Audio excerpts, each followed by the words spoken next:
thì bù ba tiệt trong những relax cái khả năng để mình hậu tiệt chúng số tiệt như lệ qua là chúng ta thấy những cái trên cái gì falling ta hey na đắng ta cái na đắng ta ngày tí bọn tôi khơi ở phía tàng bằng cái chế là hiền khơi ở phía tàng bằng cái chế là hiền lại dân bọn tôi chỉ là tuổi trẻ cái tí khăn luồng phong về đi chế á tua cả mà chết và tu kiến tế minute soคนเราตัวนักเบียบังดูจนก็ยังมินิซอนเจ็ดมันจากนี้ไกลวะอุจเจริญกันแล้วสาวะอารมณ์รู้แต่เจ้าน้องเจ๊กันไม่เต็มกายมันโลดีงินหงโยนาหงหลานปีดีงาจงก็ยังมาบอกเขียนในอยู่ไอ้ยาไอ้เทียนเนี่ยว่าไอ้อุณาลูเมียนมาราหาเรื่องงานเนี่ยเขาละว่าหงดิ้งไม่สับเปลี่ยนแล้วกันอีกก็อามาหงดิ้งไงล่ะCultural Party tera ama awa ngalam nuang pol Cultural Party te awa ngalam nuang pol nak boleh muncul lecin anu ba nuang ai chan tiu ai chi an ne yang hung dia na lo minit som chat lang kai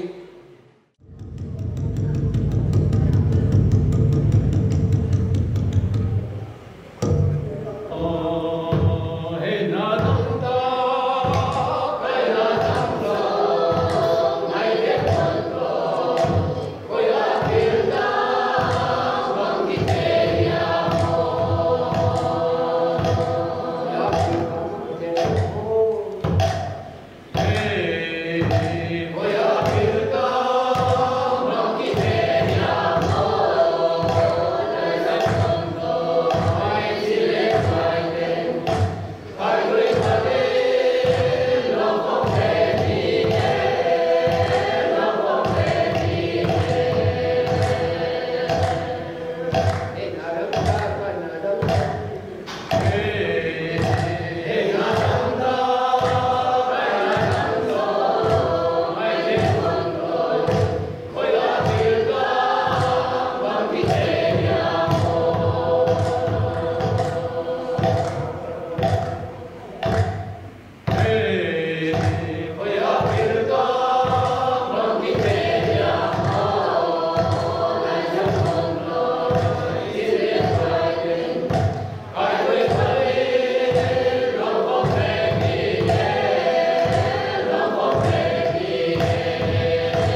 kai pai zom dinga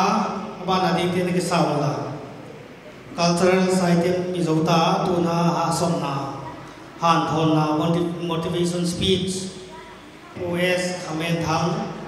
LIC manager as employer na pangte sin na le government service to kisaya all mona je kina na pang train di service of to ma train pe tu di kina tu na man training abol sak la waya ma pen hasom na khat khata hon chibai khalo ka hi manina ole na pile pu yang pai khom lom le wa te teng teng athakina na ve kuna chibai kon bu khai ke kamin kham hen thang ngai te a hia dena ka u dong chin pawin thalon hausa a hi namuna piang ka hi tunia ya in kwan ki khom na poimo tak hichibang khompi agu ve na a tunin ke ka tel khathaya ham pha ka kisa a thamloina ngai te in pi in hebang hun ahon pia ki dei sang na thu pi tak a hi kachia amau tunga ki pa thu ka ge na hi tunia he ong pai khom ngai te in pi ulian te anamakai masa samkang thiu thiau upate wana saptuam lama makai te wana politics sa dena ukha thang zombie council chairman wana sepai lama alian mama ngai te ta unau pa nanglian thang commandant wana government official a retire Indian Foreign Service ta na retire o elding aite le min lo seng walo ya ulian tampite maya kadin hi dei sang na thu pi tak a hi ka chia tunina athak thakina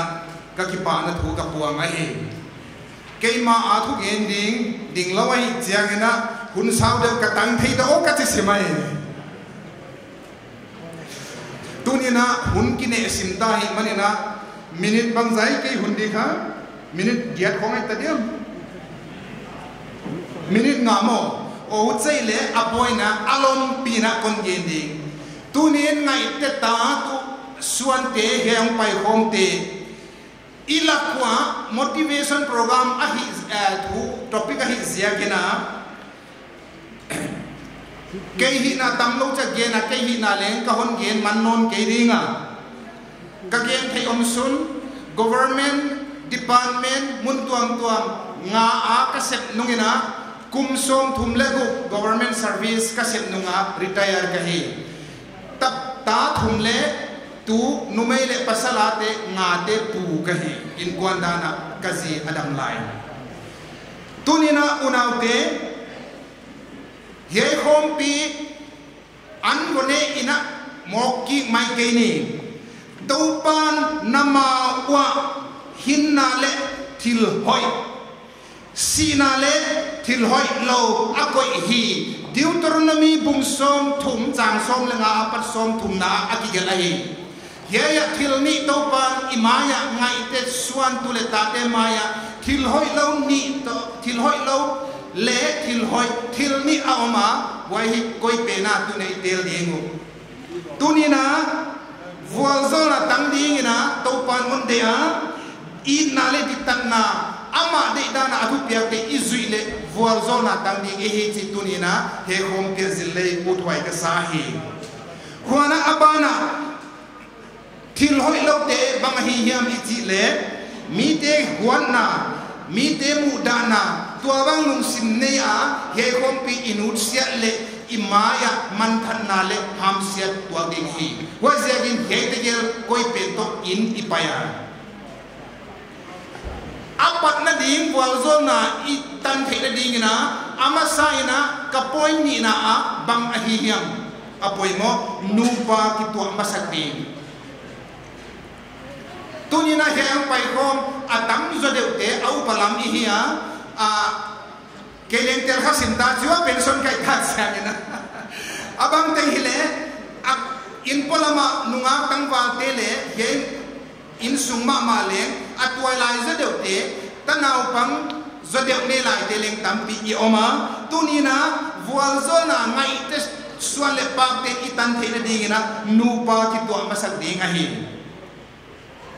nupa ki tu na he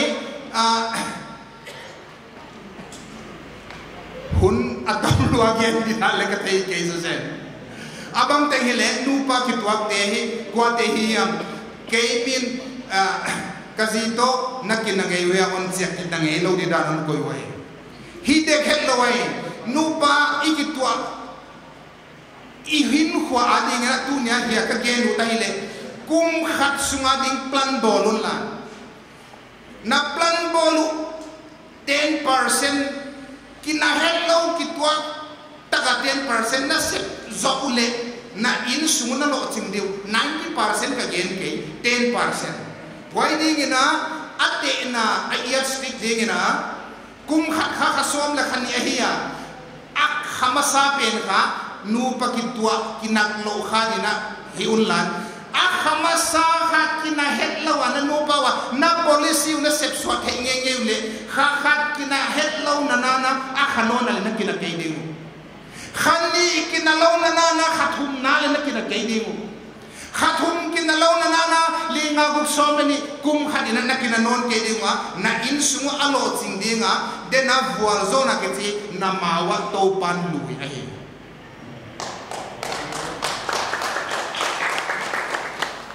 abana ngai te hi mi poimo ma hiwa I poimo dano tunina kaudong jin pawin tangon house sapan again hina tuni tanina ngai te telloina aman a experience ma tuni MLA MDC ilaka inamakaite tunina amaute kiana hedot na bolehan ngai te telloin election na chingap hia chindong le on bang chidon diu ngai te telloin ka chingap ki chi om ding ni jing taniam wase ga ngai te hi mi poimo ma hi tuni kingmaker kumpi bol te laga heu tu bol te laga ei tellowa khoveli igama om theloi wase again mi poimo hi tunin unaute tuni hun tom chi sunga ka gen lom ut a hile kumpi bedangte namdangte bolni bol ke ni ka sike amau te bol komin ei kumpi ding le bol tane ngai te den inamakai ding le bol ni ile khasiam officer di le bol ni tuni na tuabang ka utzia kena ap namakai lam hiloina government set na lama din mun kilom chiang bol ka utzia kena kasep lai kumbu hiat la huai thamangai loina to pa muangina kele kasep na kirzane na pangde kana ke mai to pa kyang ka thum na halle ni IS ka chike IPS ka chike minister ka chike kei din mun chiang ding thai din ni khalle ni hon pia in chin ka thuma to pa bual zo na tu ni na mi som ni phia apata wazen ni khong kalamet lain to pa thun bual zo lai ka che wazen una te tu ni na mi dang tele bolni hilele ngai te tule sole pak tele bolni tu ni ngai te in kwan committee ye ngai to hen si suggestion ka penwa mai tunin MLA bang zayoma MDC bang zayoma MLA IS IPS IF tunin bang zayoma atui IRS bang zayoma patene pina IRS mi di ineng MCS bang zayoma tunin thumiam ni yam kya om MPS ni yam kya kathai dana hiai heu tu pa nang len nang tul commandant oma adang deputy commandant le oma ka thei khele khila dang om lai dia ma hom tho huai lama ma wahi tuni na unauti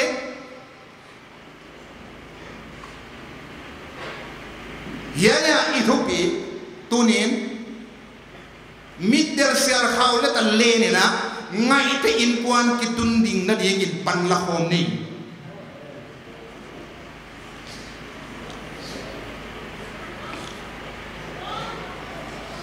tua ding na apoi mo dia kina le tambe pi ka gen ta tu nil he ka gen nuam la ya I thei u hi le le I zui zo la u kum pi mo na ding na tu ni in pan ni Deuteronomy bongo chang nga pat chang ko bang chin again na pathian I ding again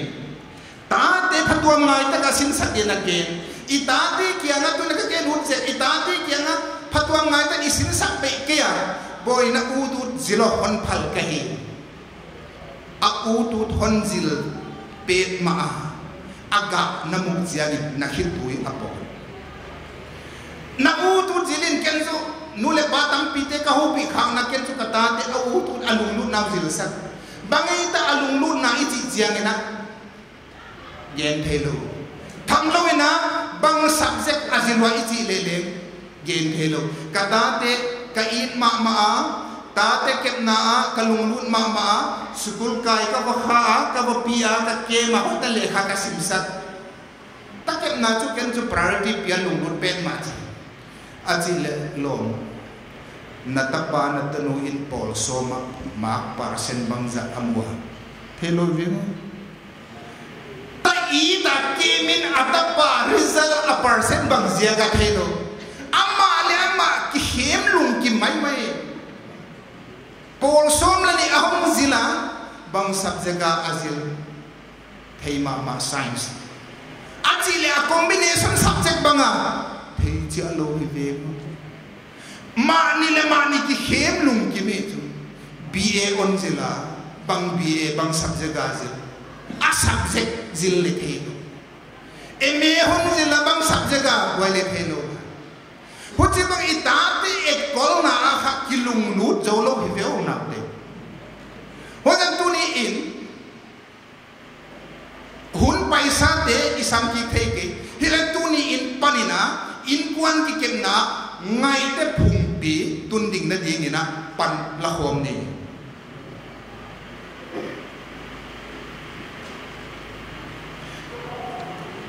apoi mo pele ka tok na dina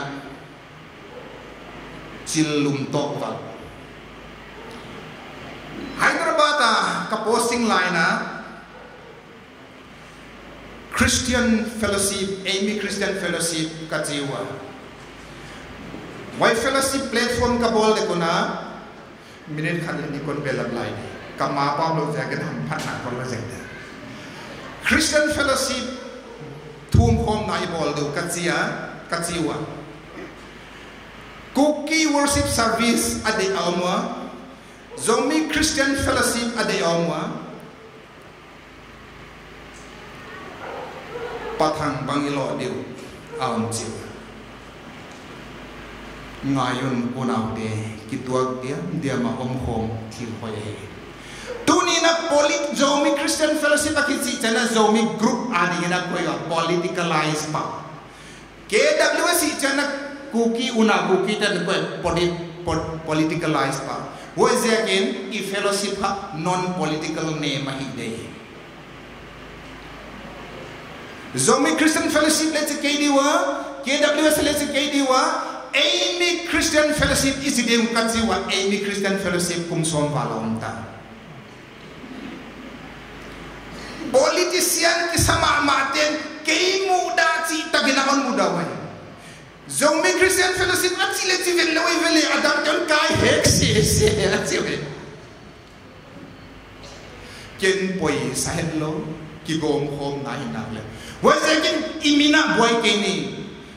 ipaw ina boy keni ku ki paw ma vai pe pa ma mar paw ma pai te paw ting sim te paw ma labu ka bolo kin tagina simte labu khat ka orara simte pau labu khat ka labu ka gom khom sak pai te pau le mar pau le si pau le hutina pau te gom khom in ka hiwai was again til him khat kha mo chi den tun lo na iki tua na pathiani ki ngai dam na ki thei siam tua na upaten chilum to wal ni achiu ka gen se ka khat bangin to chilum to wal ni na chi zung hai siam thi loi viang wal thi loi viang a chi hele la khanin to pathang chilum to wal ni na chi ma thu bi ka sa ka thei siam ta achiu wa se ki nu na te e ngai te phung pi sunga iki tua na dingin i hai zan thei lo pai te kampau tin pai te kampau pibo pai te customary pibo ichi te top sane sim te khong nung pau te leng sim te customary lo ora chin te le adang dang atuam to mak yome wai te teng gom homa i lung sima siang thok taka bangma amau hi kiang ena hi chi theya aveka haizan homa chilum to iwal thei chiang ena ngai te phungpi hong khang thei pan ding ai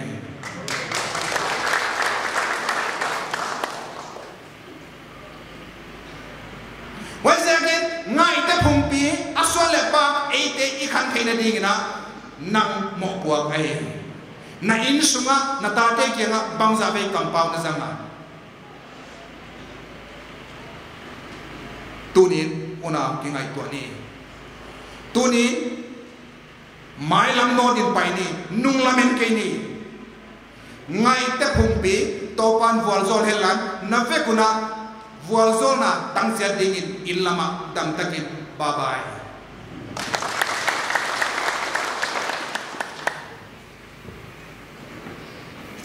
tung thân mà mày của thằng họ tu na ba na pungel ti ngai te ama hon jang ting something ama kha kum bang za yam ta minister of home affairs noi India government noi na sem noi India palai ambassador khavel mut tom toma kum som li ba la che tu mai na for pi ta asem noi ne ra kam tel thei manina ikipang ma ai pakai konduktor ke kami LT ngai te chai ke ya kami tak on hoka me ya thalon sam tu na loi bol wa pia un sort kam tak ta chi na min Ministry of Foreign Affairs kasema diplomatic status to bun tuam tuam som konga kaum ta ko chi du hin ong pen sonin mun tua kopi India kopi tua ken khata ten thei na din om te lucia wa mai na on sol khyak thei lam na din muna ka ngai ka gam ka pian na gam Manipura kong kika tu na dalam kata ini kong kisah dunia ngai te khol pi gu mai na jang kha saya kong ki pa wai kisah asai te office bearer te ha tak tak pang kun sot tak job lawa me ma le twa an tu ni no na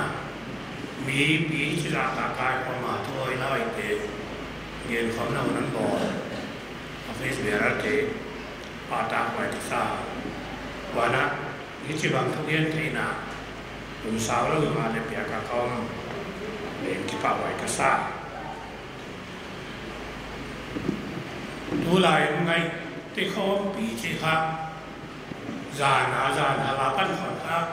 internet khon ma thang ma ma mi kyo le te kha a ha ge na ni lo angai te lo te bang in kha again ko chong thak wei ai ja kina akipa wai lo ka chike ken ka again chu thil ที่เราเสาที่เราเล่าสอบที่เราเล่าสอบอากิมุขอมนาที่เราอุณาสูอากิมนาเล็กที่ไงนั่นตากันนาเล็กเอาไว้จะสวยงามไปที่นั่นเองที่ขอบนาตุเบกมินหินอาบังมินทะเลไงทลาวันยังงเกียอันนั้นไงเอาวันนั้นมันเล่นบอลเตะอะไรเสียงเราไม่รู้หินก็ยังตัวนั้นซิมเตะที่บาง PTC ที่บางยอมตั้งน้ำมันเดียวกันโอเคลักบางอะไรยอมทำมาอุจิโร่มันน่ารักมากเลยอะไรวะน้ำที่พอลเขาหน้าเตี้ยครับที่ฮอลที่อยากที่บางมันบอกไอ้จุ๊มั้งว่าจะกันจะโกงไงเด็กเขาเขาเชื่อไงเตี้ยปัญจุกว่ามันนั่นฮอลเขาเชื่อซิมเตียปัจจุบันก็ใช่ไหมเจ้า PTC ปัจจุบันก็ใช่ไหมเจ้าใช่เกลือกูคิดว่าปัจจุบันก็ใช่ไหมเจ้าถ้าจะไงที่ตีไงเตียปัจจุบันปัจจุบันก็ใช่เลยเราดีไว้เอาเราเทียบเทียบนั่นดีมุนตะกว่าก็อมขับกลุ่มมันนะก็ติปานะกับพันไว้จะเก็บตัวนี้ไอ้เจ้านะซิมเตียที่เขา PTC ที่เขาตกอะไรเกณฑ์เนี่ยเวลาที่ไว้สักบาทแค่สักอย่างไงเกณฑ์ที่จริงนะนี่ที่คนเป็นศิลปินด้วยจะทราบว่าบ้านน่ะอีหลุมรุ่นที่เด็กดินมุนจีบังเดี๋ยวนี้กับประธานมิรันเกล้าดินมุนหอยในที่นั่นเองนะนั่นเสียหากันไปหมดสตูเดนต์เองTeaching day, business day, launa same day. I can politician day on the Aloin, MLA, things of Changa. On my mighty Samson Hoja, on Pine, you do company, you do Jambi. Put it down, Kahilo. Politician Tatena, Naha Maui. Why study pay low P? Why study? นั่นด้านหลังปีเทโลเปีย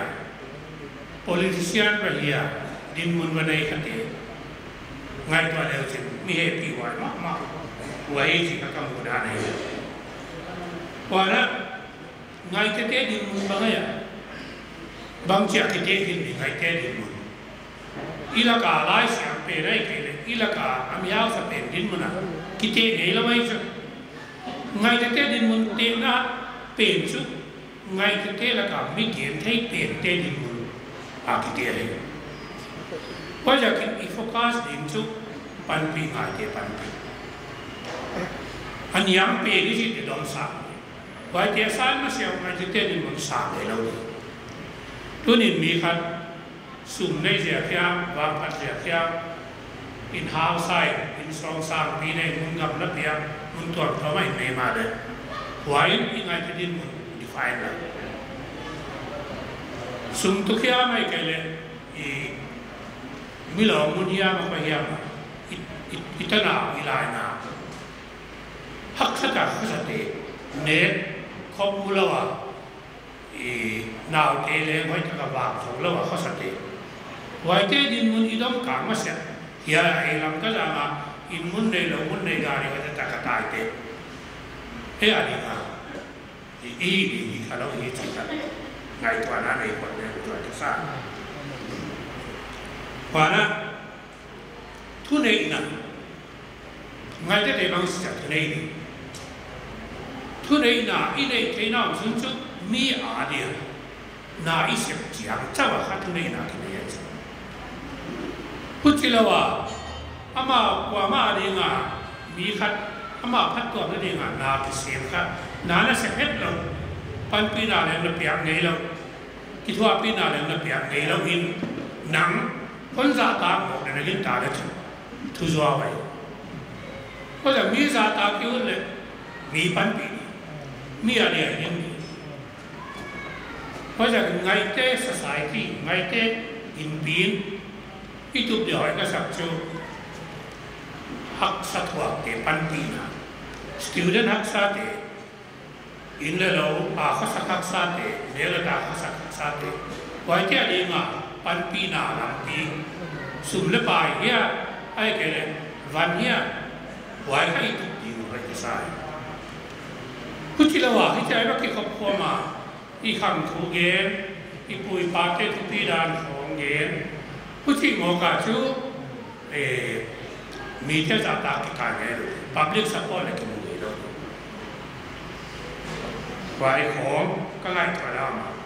ฝ่ายนั้น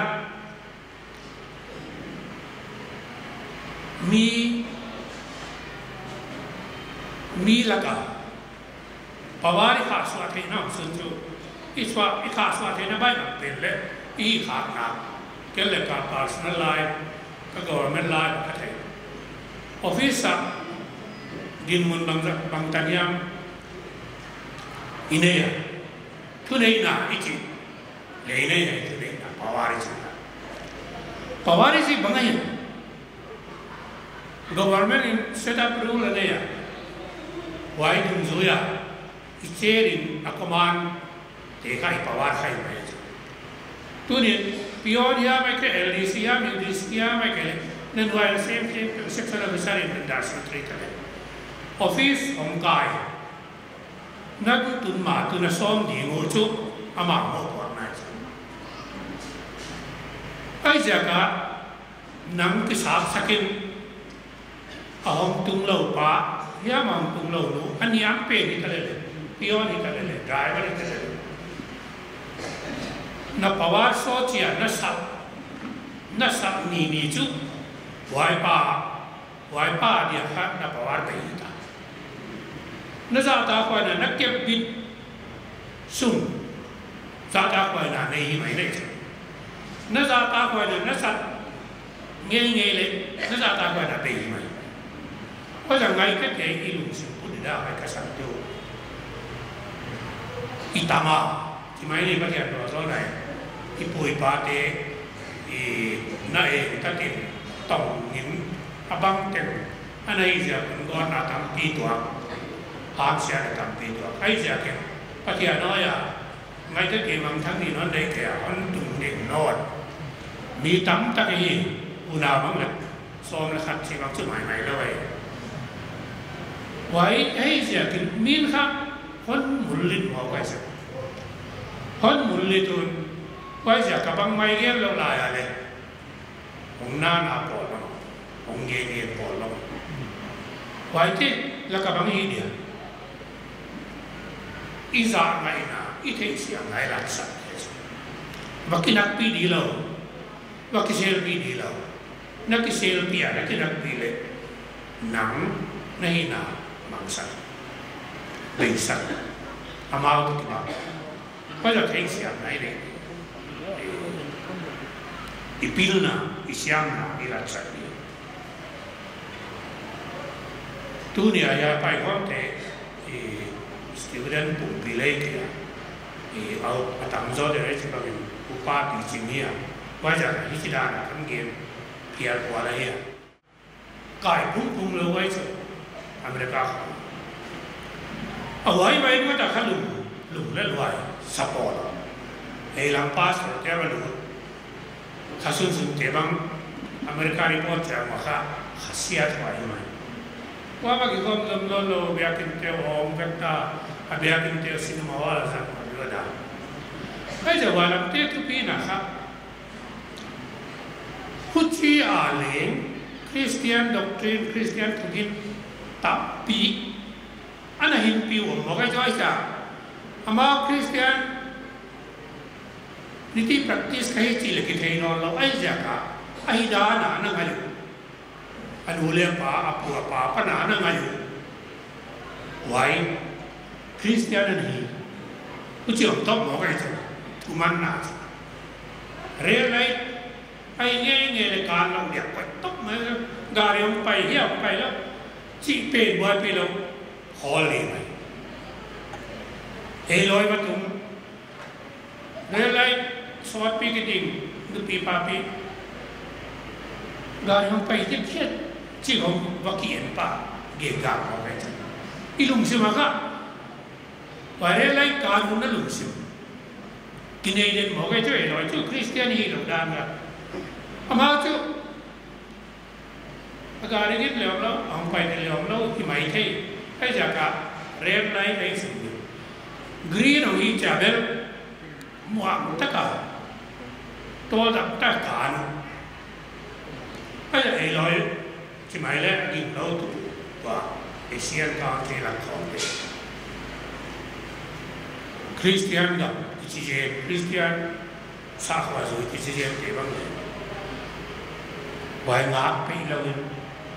ห้องไปแล้วก็ไม่ใช่ห้องไปนี่ลาวตานไปตายเสียนะที่ปลูกเด็กเสียนะอากาศที่จะกินล้วนไอ้ตัวเราห้องนั้นกินล้วนไอ้ที่เลยตัวเราวัยของก็มาบุกสักแค่ชุดใหญ่ที่ลอยเบียกินไก่จริงครับมั้งอ่ะปฏิญาณเบียนะฮิปาเขาเลยสิเบียไม่ได้ไหนไงฮิตอนใช่ไหมไว้ก็ที่จะกับเบียกินไก่เราก็จริงอะไรไอ้จากการอีฮิปต์ยอมมาว่าไงที่เกี่ยงเลยคริสเตียนนี่ฮะทุกเจ้าจุดที่เว็บตัดดินแล้วกันมาไงเกี่ยงที่คริสเตียนเราเอาจริงจุดอิสระเกี่ยงคือเชื่อที่เลยทุกที่หน้าของมาบุมเลยฮะ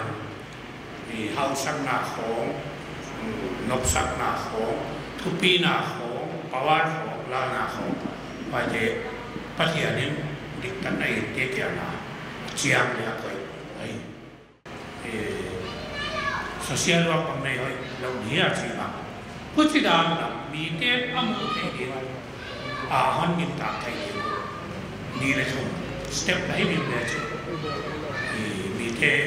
ต้มาขายฮีดูเลยมีเต้ตอนนี้ดูเลยนะมีเกมเป็นตัวเองนี่มันสิครับกันไงนะเนี่ยแต่คนเสียระดับไปแค่จะกันในอินเดียเกมเทคนิคแต่ไอ้เกมขนมนักกีฬาเสียงได้มากไอ้เด็กว่าเป็นมากเขาคือปากเอง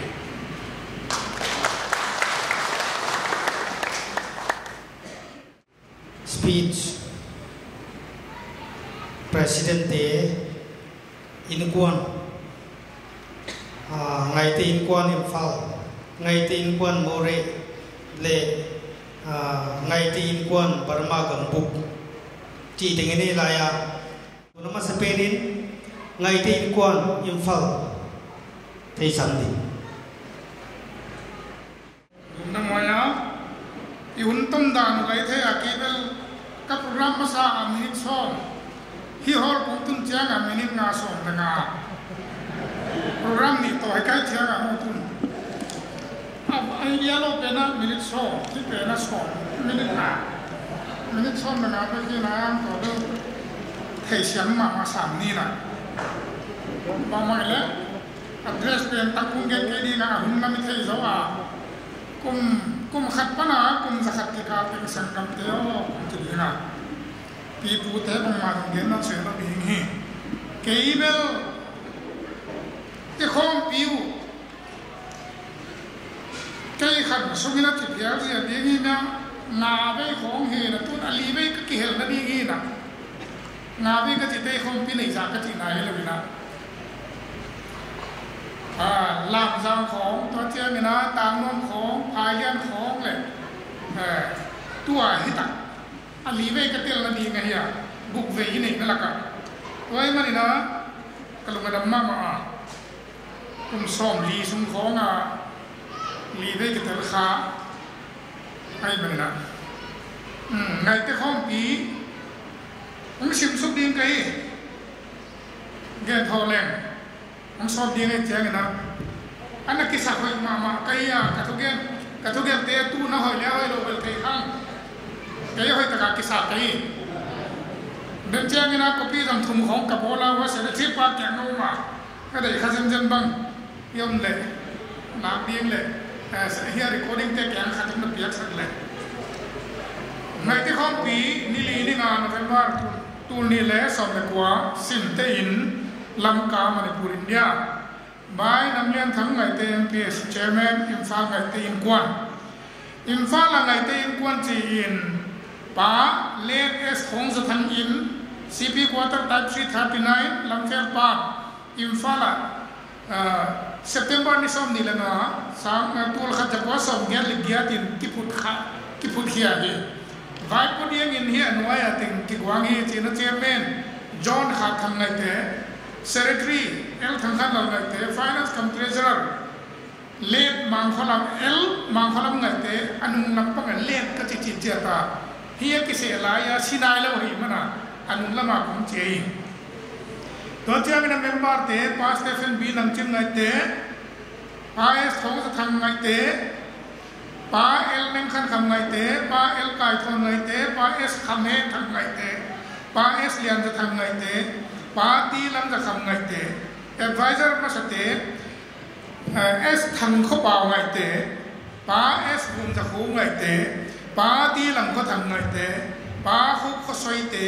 ไงเตะเตะหิวฮีเทศน้ำน้องคนตัวเดียวตัวแต่งี้นะกุมสมเลสกีสุงเด็กไว้นับว่าวินะตัวคือเจ้ากุมสมเลสกีอับว่ากิตุเจ้ากิเหก็ไม่เป็นหลงกุมสมเลสกีอับว่ากิตุเจ้ากันนะกิเดียร์นะกินในกิปะใส่นะกุมตูนี่ละงาเอพริลสมนี่ละงานี่เจ้าเงินไว้พอทอดดีเงินนะจีนักกิเดียร์นะกินในไปเจอร์แมน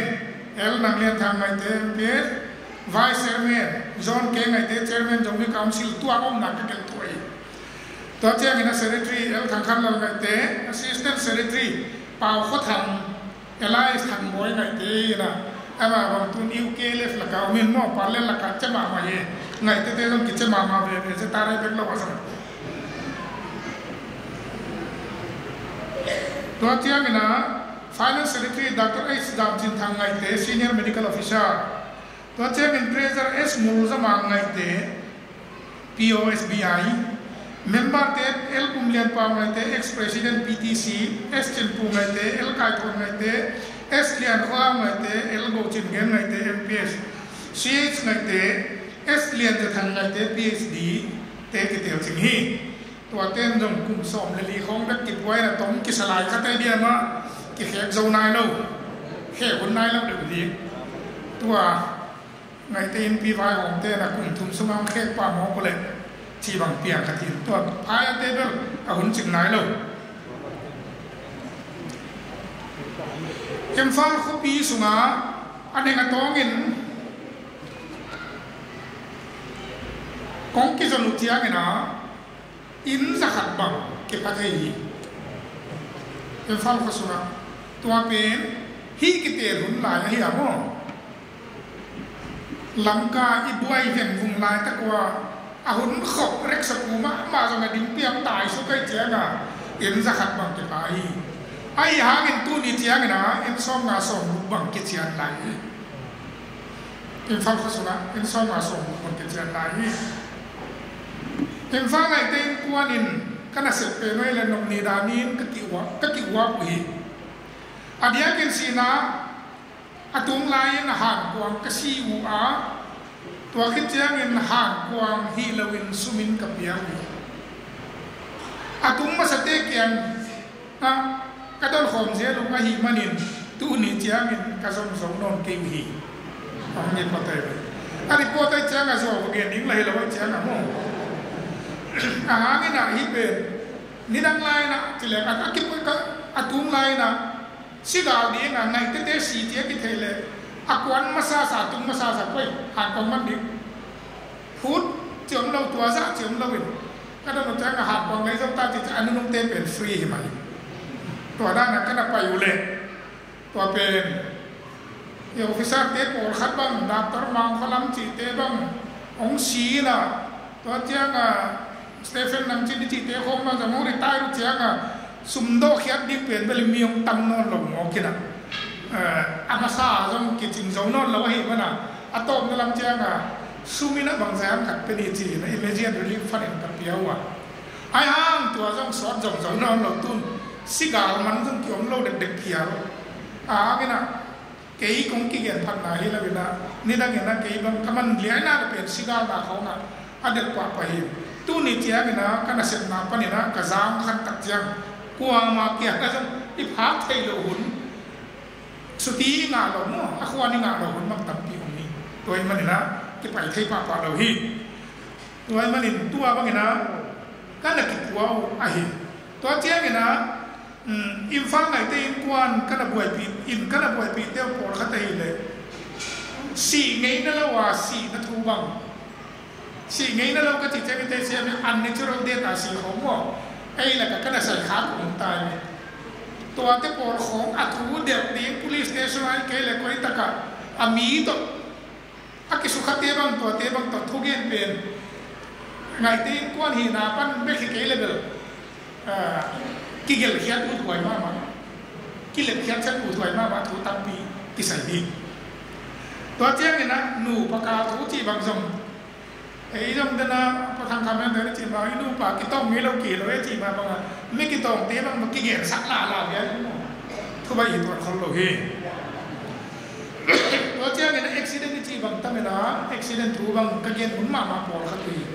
มอตกิเสียมอตกิผู้ขาอามีสุขาอามีเลี้ยงสตัวนับพวกงานอมอตบอดงานจีตปอดงพายาดีนะก็น่าสิตัวเตะบางไอตัวเต็มเป็นต่างปีนะตัวเจ้าเนี่ยนะคัดเร็วก็น่าเสียเตี้ยวตัวเตะเป็นน้องเทปีหลงเตี้ยวนะน้องเทปีเตี้ยวปอดขัดตีเลยเอร์พอร์ตมิสซิดอนมิสซิขาจีบังตัวเจ้าเอร์พอร์ตเป็นเราลำเปียสเตทพูลามาที่มันนี่พูดสเตทพูลามามิสซีไงเตะที่อันเปรี้ยวมาเลยชิลองอาซีเตโอเดลีอาซีเตโอไปอาซีเตโอแอร์พอร์ตอังกฤษพวกเลยแอร์พอร์ตอังฟังไงเตะกวนเนี่ยนักเก็บไว้ปีนกวนนักเก็บหุยขาเทเตะอังกฤษขาหินตัวบางอย่างนะนักเก็บไว้ตัวเจ้าเนี่ยดำตัวมาอีจีเจ้าเนี่ยนะอีวินาเซนดำเตะขันมาขันลำปนินะเมียนมาร์กอลลำปนินซ่งกอลขัดชิลวางมันเรียกมันนักเก็บขัดตายตัวมันนะก็หีเทเตวตัวเตบางหีนะลำเปียไม่สีพวกนั้นเจ้าก็น่าจะกินหมูไปกิน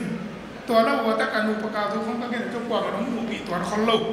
ตัวบางด่านนะอินฟาลักเตียรีพอร์ตต้องจะขัดคุณเปียใกล้ถึงอ่ะไอ้เล่ที่ต้องข้องปี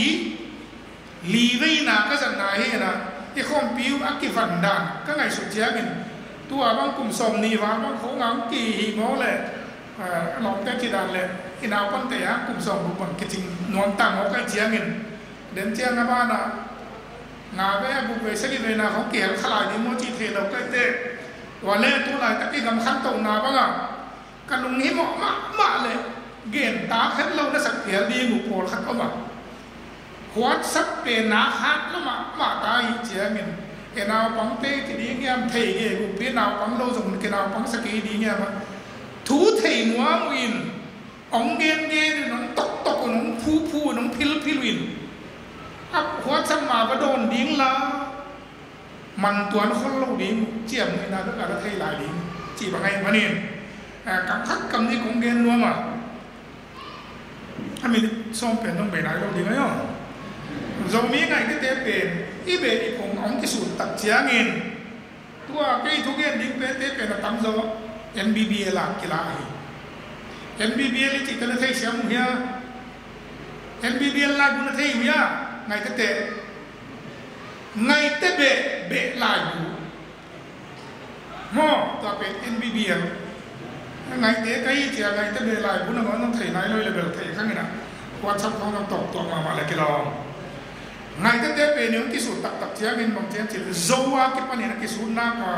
ตัวเจ้าเงินนะเจ้าตาเป็นกินมังเล่นจินฮิลฮีจีนะตัวเจ้าเงินตัวเทบานักนกขุดเลยมาตัวเจ้าเงินนะดีตูเล่จะลีเล่ส่งนี่กิมโพนี่นะอีผู้ลำเลยตัวนั้นว่าไงนอสองผู้สองจิตเตอมาตัวเตะอากิปตินผู้ลำเลยอากิปตินะผู้สองผู้เลยไงเตะมีจีตัวตักปนี่นะไงเตะเป็นนักเกี่ยวนี้อีผู้ไงเตะนะที่เป็นต้องดาวปังเต้นหัวสับอากิโดนหนุนมาถูกเตะไอ้มันเนี่ยนะของโดนนั่นเองอะของกันเลย NBBL ไล่บูมาทั้งมาไอ้ผู้ไงเต้นอาชีพมาซาปีต้องผูมานลุนตัวมานลุนของจีนนั่นเป็นนักเจียมเตละจีนจะเงี้ยกี่ปักอย่างเงี้ยปีอาชีพมาซาปีต้องผูมานลุนต่ออัตราเตะใต้ต้องเลยว่างเบียงถึงทางซิงต่อทางซิงก็ในตอนซิงแล้วซิงตัวเจ้ากินหางล้วนหางตัวผู้ไงเต้นอะ ปีต้องคงเป็นสิตักเจ้ากันนะปีหลวงไงกวนน้ำเตะนั่นเองนะตัวโตวางงอวางหาว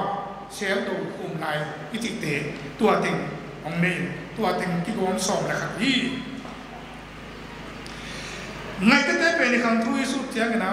มองโกเลียนปนินังที่ไปสักนิดติเบตตัวเจ้ากันกอลจางกิตุกันนะกอลจางกิตุตักเจ้ากันนะบางทียามจีเล่ตัวตักปนินะ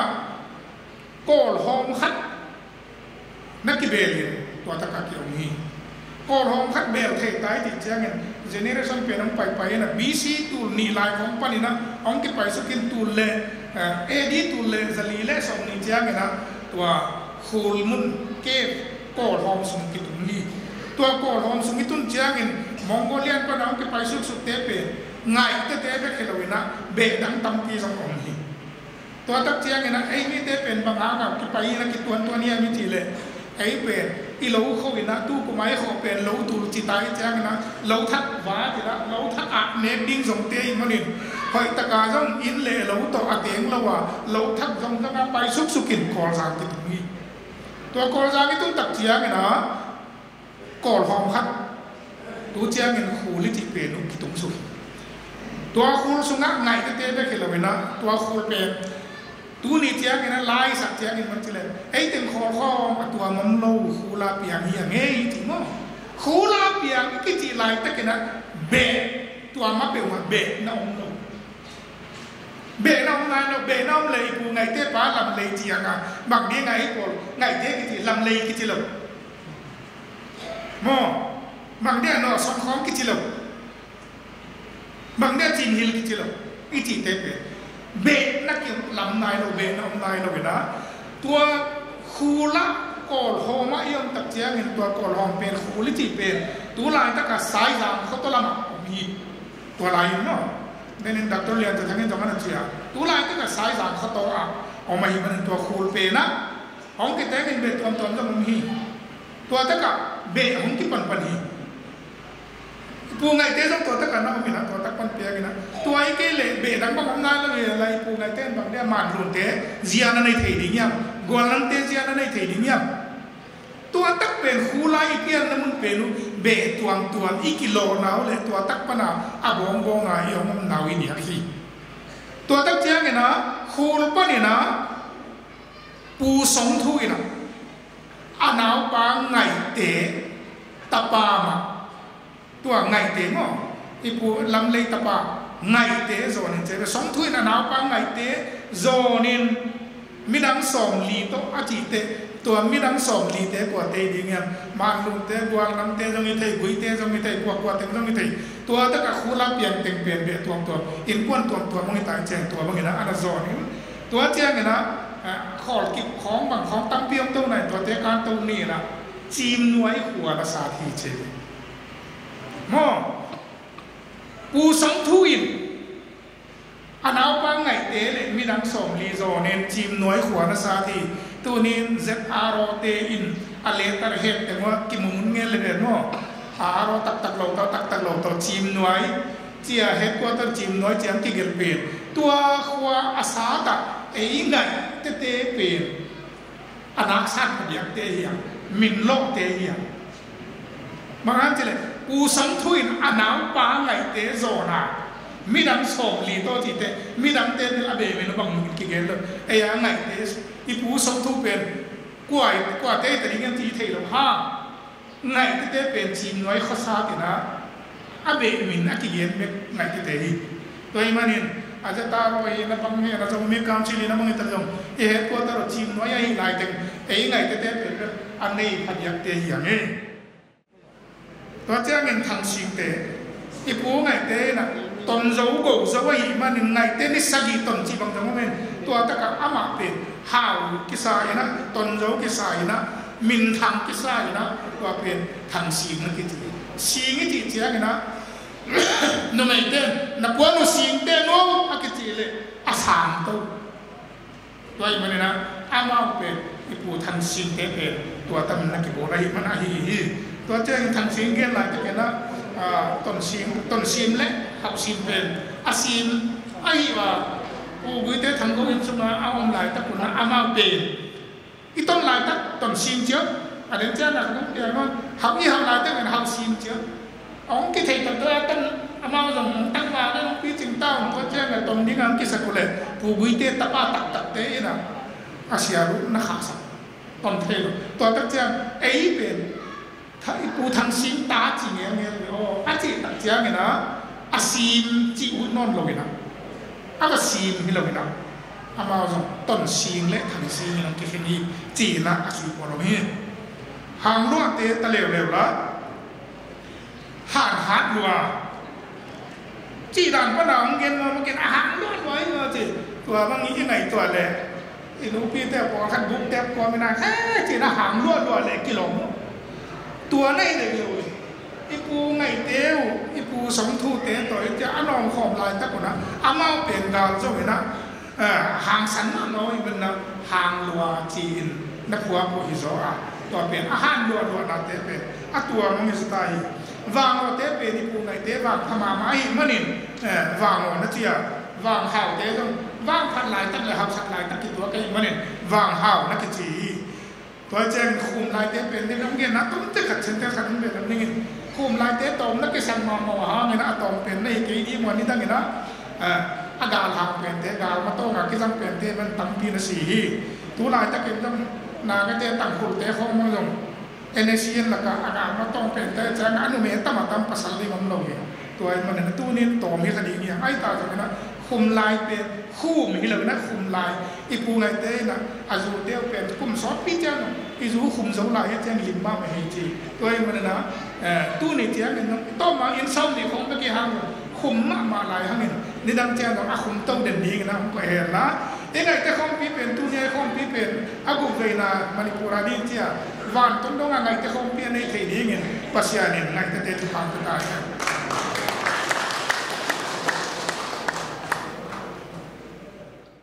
อีโปรแกรมของเจ้าไลท์อีการตั้งทบดีงาตัวน่ะโปรแกรมนั้นสกิปตัวเดียว presentation ที่ปันมาสักเดียวคุณน้องนุ่งสุนินนี่เขาจีกิเลนมีนาปังอินโคงาตับเปียวไม่เจอเดี๋ยวเจอบวยนักเตะกันเลยอินมาสปอนนี่ตัว presentation เป็นยังไงนะsub committee ที่สัมมาสนี่ตัวน่ะอามาสับเป็นดีนะอุจจาระพูดกินจินทันผู้สัมดีงามันเป็นแค่หนังในสเตลลันตัวเมมโต้กี่บอที่ presentation ของกิจยาที่เป็นบางเจียกวาดแต่งินมัวกวาดแต่งินมูโลสุนโตเจ็ดจีบางในตัวน้ำที่นั่นเนี่ยจะต้องเงินส่วนเดียวitu kisah ina komiti agen kom na tambe tak kini ya sing ni tho te pe mai ni sing khat tho tan pe ni ake pe da su ni chi bang ngai to na tambe pio ma ake gen kho ma abang te hi le tu tu ma atom hin atam tho te ta le tam lo ina tam pi tho kom te jakai program lo ching hi mani na ai te dan ni na bol ni ki chin adung zui na sum bituk aki bol ahia aki bol khalo tam piom dinga tu ne tholom thole tam piom ma ki chi ki theya ki pa wa ya sum bituk aki bol te sing ni ki bol ma sing ha ki bol ma sang ha ki bol ma sang thum ki bol ma aki bituk te ape ching te ni mo sa sing ni la ka sing ni pe te sing la ka sang na pe te ro sing la ka sing ha pe te sang ala ka sang thum pe te ro sang ala ka sang thum pe te ji bang ape ching te te ki pa action na memento be pe ni chi thukim na hi ya thukim na dong se sem so te ki ya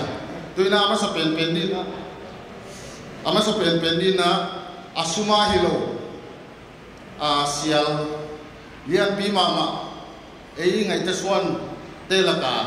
hang nung te nung tho hi man na ami mal mi mal ka pya thei lo hi man na hang nung te hang nung pi mi na memento pya na ine dinga te kong sim su pa mai dinga sim ji kho jo cha ni na hang nung pu pya pa te na kha te nong lak sa ko lan chairman pu nong pya kha cha dinga the 6th Night General Assembly and election memento hang nung pu pi. The subcommittee is pleased to present this memento in acknowledgement and appreciation of your valuable contribution of Sialtal towards the Ngaite General Assembly and election 2019 with the theme Unity of the Ngaite Brethren, given on this 5th day of November 2019 AD at Simtain Simvek, Churachandpur. Behold how good and how pleasant it is for brethren to dwell together in unity. Psalm 1 Sasong Tumle Tumna here side as Kapkan One Chairman Subcommittee side Elantanma Secretary Subcommittee Jaya Twina Hanu Pia Patina Hanu Pia Patina Aladi Katinong Lak Sagleo Duina Jana Kati Bangina Samsung Hokate Samsung Hota Samsung Hokate Yoro Chubinga Chairman Puman Pekka Saglai Dinga Tenong Toyun Chin Khana U Dao Moi Thang U El Dao Moi Thang Pai Papa Leo Wouldn't save Kiu Luahi Manina Abana Dingina Pu El Manglian Pu El Dao Moi Thang Pai Lelela Pu El Manglian Pu El Manglian Pana Dingina Pu El Kem Ngaite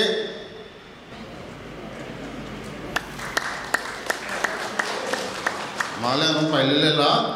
Abana Dingina Pu TH Dongchen Pau Abana Dingina Pu El Gauchin Kup Pu El Gauchin Kup Amlaya Singa Dapadaya Pai Sima Delam Again Akinyen Sinchoya Amlay Dama Aum Laule Abana Pai Dinga Pu Reverend Sona Langzakham Amkhaya Khadin Kui Tachet Khol Case To Tengi Poten Lan Jabi Punong Paisikel Lan Abana Dina Pu Thangkojin Ina Imibanto Piakhan Nang Sakdina Ama Chialni Sanga Thote Lakairu Chubdinga O Ama spending ina Pu Dong Khang Siam Maite Pu Dong Khang Siam Maite Ani ina dina H Ginzamang Atum na dina Pu Zob Lalsom Thang Pu Zob Lalsom Thang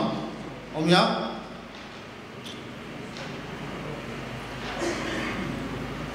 Om lo with you Bana Pu El Kam Sathang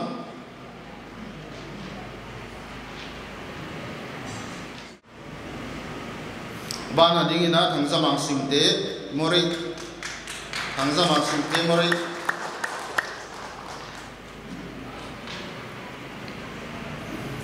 Tuang Ding Ben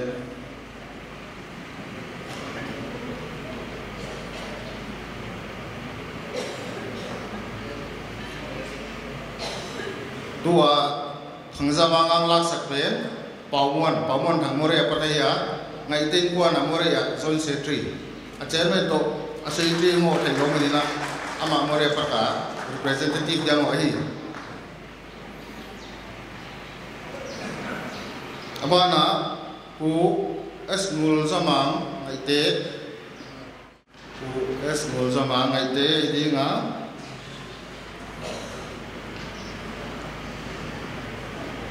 Dr. Pu Adin Lai na ama to khong ngau dinga Pu Dr. S Lian Chathang Ngaite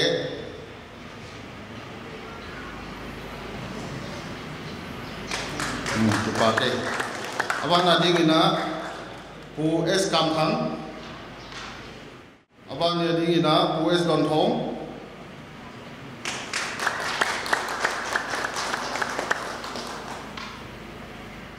Amabana Dingina Pu L Kumin Thang Ngaite Pu El Pumintang Ngaite Pu El Pumintang Bana Dingina Pu El Tuan Salian Pu El Tuan Salian Pai Sung Meng Mai Diang Pai Kiu Le Ola Yang Mai Dina Pu Abana Dingina Pu Zon Ke Ngaite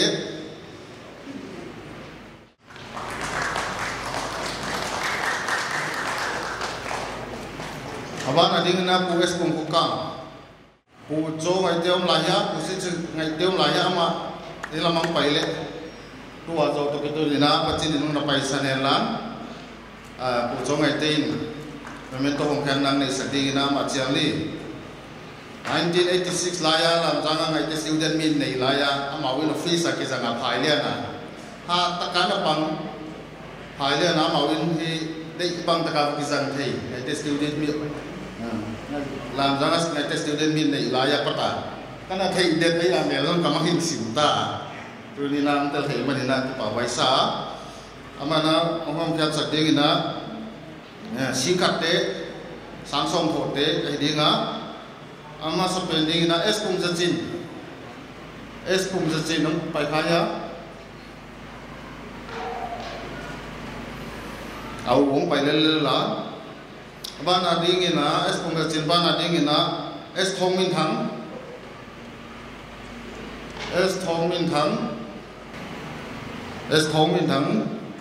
ban ading ina pu kai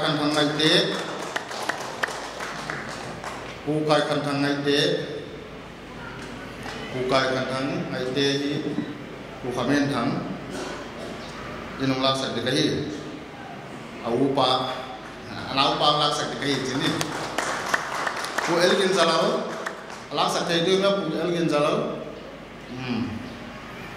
pa wa zele amana dingina pu es chin pa ngai te hi apu kang thang inong la sak de kai aba na ding ina pu thang thian kham mai te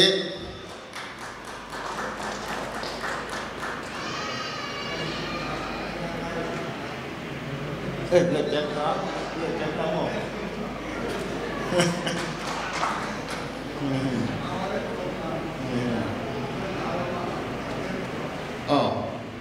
pu thang thian kham ngai te tu ngai hi ama sangam teng ata teng kha amana na genin anman asumana kai ko ama pada sum bakila sel mai ai nu phang ngai lo ai am piang na set sagai banina pu khamen thang tunga te pa tu ye ko mai abana ding ina pu el ning le lo abana ding ina pu h loi lupu loi khalian h ngai te pu loi khalian h ngai te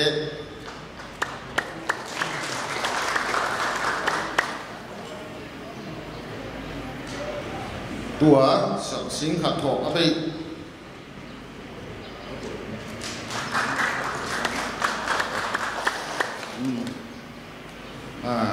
na paisa lan pu ngai te paumin sing ni thote lu dinga adina pulian chilam pu ti sing tam hau sai na yam khat among kat sakti na chali amma sading ina pau sa kham ngai te IRS sing ni tutunga sing ni tho hia tuang pai lelel pet apa ahi pau sa kham IRS pa ahi pau sa kham ngai te pa awan ading ina V Thomas ngai te vung khalian V Thomas ngai te pu thang kho pau hong wala ngai te sap ta sing ni thote yu atun awan ading ina pu es kai kho pau ngai te ong ya dalam tukagal nuwa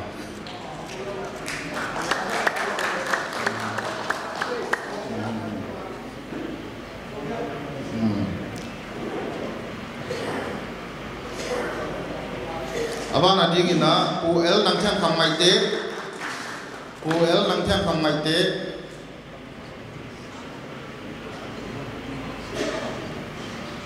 abana dingina pugin jamuan ngai te more apat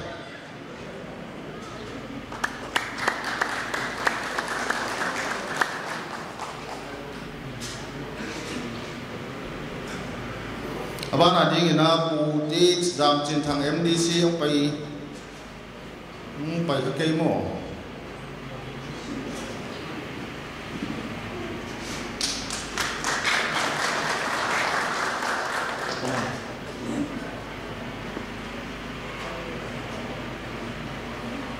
aman asang paneuta papa daltum suan singni thomai ya laksa ngamai helan daltum suan udaltum suan morai amade paneuta daltum suan pen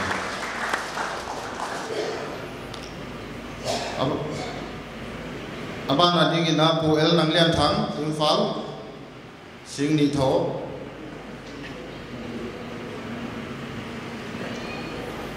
aban ading ina pu es gin muan ngai te pu es gin muan ngai te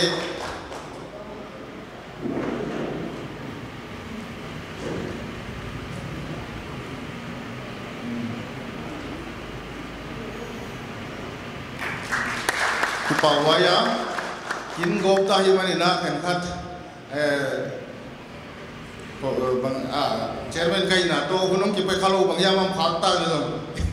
ki thei siam de wi chin bang yam de na memento to ki sai bol khel kha bol thang ngai bang yamam le ki sa sak that dinga to ti na zoni ba de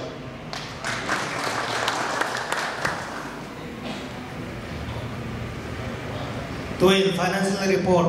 ngai te in pia ki pan ngai zoni alo PN su zo dia finance secretary om thelo alem ta lo man na ken kung sang mai dinga ngai te in pi finance report that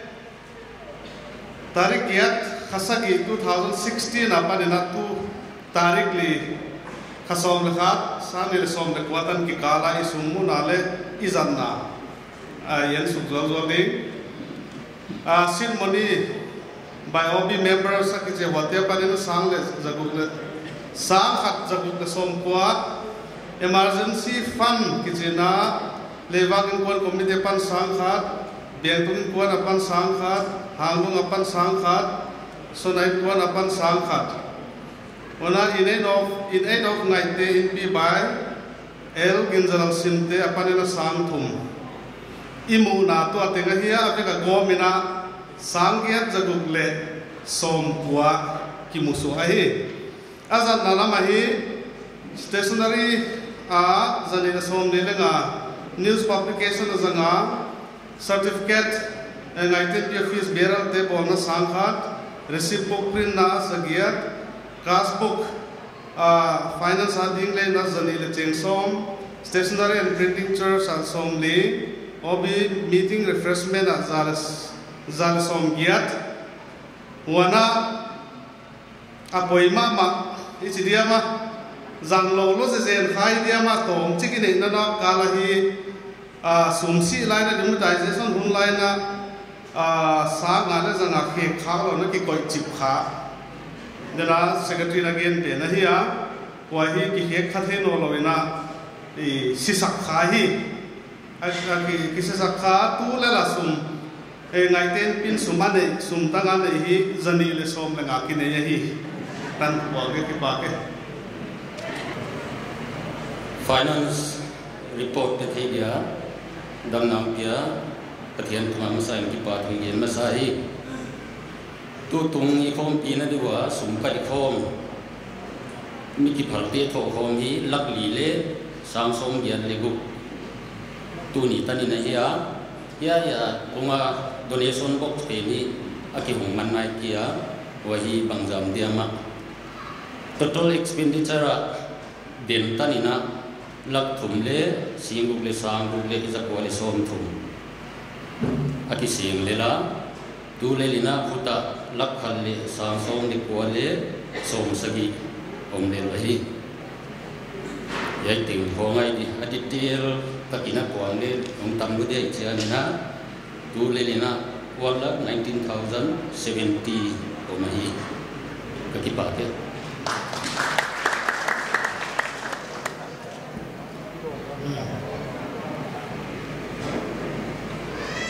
closing prayer thế con ông cái diện máy na cái khăn tiền là không nghe mà này uni nó đại chúng nó bây giờ cái năng ai xem nào sáng tiền còn nghe vậy to na closing prayer to an quang lan ang nei sak di na Reverend L Hai Khan Song DS LSD EBC isang komina tu nia ikhong pi ni nga sum thoa utoba na himana ikhong pi mang di nga anewalian anaya ga la pai ke pe tunga ki pa tu kong ge we Pasian sang ai na ivekin ai ding di to pa ka pathianu aguk veina ngai te General Assembly le election kitwa sang the ding in kuan khat mun tuang to nom te ki mo khom ki kai khom the ding ha pan hon la te sekina namin kahon patuna kya ki pathu kahon gen ko komuna ka program zana ki pan tua to tandonga buenom het lowa program len nuam tang mai le ki dai la tak mai anahon zat sak tak sekena namin kahon patua na kya ki pathu gen thupi na ma kahon biawa hi happy tagena to pa diai ka ki zat na teu ka thu gen la gen teu nangma lama kal suana nangma kon mang hillawa nangma ki bulbu sem na ngai te in pina kanei wa ko te la ka ki idna akhan sema pan khoma poimo huna pan khom siam na ton khoma poimo huna ton khom siam na sep khom siam na hon tu hidengin ka gen ka sakti tengule den chenga kane khom de an khol zona sok sagin chin na kya ka hom thu ai min kai wa to pa hi khel bol khel na to ki din kai wa ki thu pi sang na zia kin hiam ki sak the na zia kin hiam na de lo na thu pi na le mang thei gele sak ka nei kha de ngo chi kala wa hu chi ba ngom khak se na le na he pi na to hon ngai na min chin na kya ka hom thu ai ka pu ka pa te to pa mi than wak tai ma le chi ta ka hi wa na vual zola hep nangman tupi tagina na to sangin intel lote to ke saina din mun to ke saina tupi tagina na koya himale leng to pa ki sap the pi in nangma hon mang hilin nangma hon ngat sia kuna to pa amau te tunga vangta na lo sap na hong tunga hi chi thu te ka bank sawa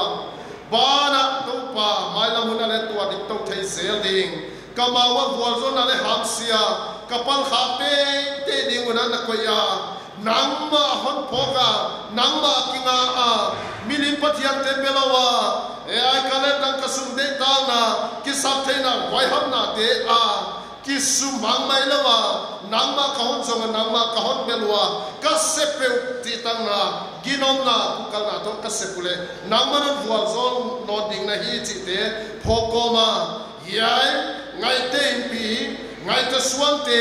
ka suan te dingin ka mawon pi tain chi in yai khopi General Assembly nei theina dinga ki phal taka sumon tho khom te tha hon tho khom te ziakina ki pa thu ge ni namang te na bual zona to ve in la amang te pan la na sumpal na ki tho khom na ziaka an tuang ko khom ding uleng unaw kha ki in na khang sak tu ki ngai na khang sak tu in na kha we on kan khot ton so sagin che in to pa Jesus Christ menin ka ho tu nu hi Tung ka pa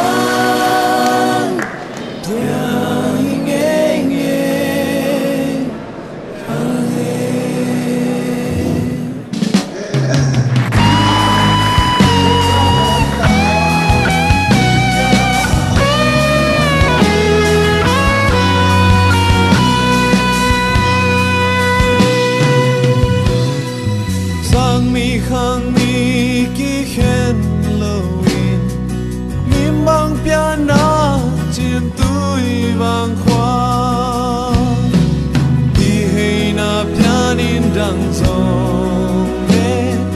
till I by them.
khang mi ki khen loin mi mang piana chim tui vang khoa đi hay na pianin dang zong me tin lai pai them mang qua chat về ni xin khen mo xian mang